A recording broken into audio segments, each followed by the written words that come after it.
நீங்கள் பார்த்து கொண்டிருப்பது நியூஸ் 21 செய்திகள். தமிழ்நாடு செய்திகளை உடனுக்குடன் தெரிந்து கொள்ள நியூஸ் 21 செய்திகளை பாருங்கள்.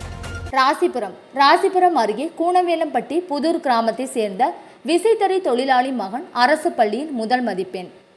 வணக்கம், நான் கலியபெருமாள், அரசு உயர்நிலைப்பள்ளி கூனவேலம்பட்டி புதூர் தலைமை ஆசிரியர்.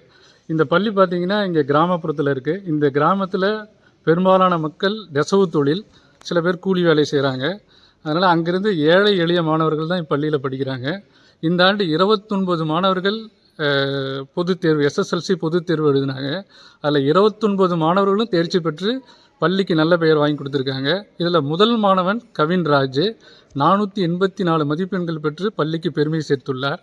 நான் இந்த பள்ளியில் 11 ஆண்டு வேலை செய்திருக்கேன். அதில் பார்த்திங்கன்னா 10 ஆண்டுகள் தொடர்ச்சியாக 100% தேர்ச்சியை வாங்கி தந்திருக்கேன்.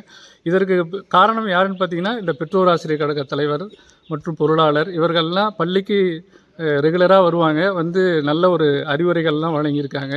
ஆசிரியர்கள் அனைவருமே இதுக்கு முழு ஒத்துழைப்பு அளித்ததுனால தான் இந்த சாதனையை எங்களால் பெற முடிஞ்சது. நன்றி. என் பேர் கவின்ராஜ். நாமக்கல் மாவட்டம் கூனவேலம்பட்டி புதூர் வாசிக்கிறேன். என் பெற்றோர் நெசவாலை தொழில் செய்கிறார். நான் கூனவேலம்பட்டி அரசு உயர்நிலைப் பள்ளியில் 10ஆம் வகுப்பு படிக்கிறேன். 2025ஆம் ஆண்டு பொதுத் தேர்வில் 484 மார்க் எடுத்து ஸ்கூல் முதல் ஃபஸ்ட் எடுத்துக்கிறேன். இது உறுதுணையாக இருந்த பெற்றோர், தலைமை ஆசிரியர், ஆசிரியர்களுக்கு நன்றி தெரிவித்துக் கொள்கிறேன்.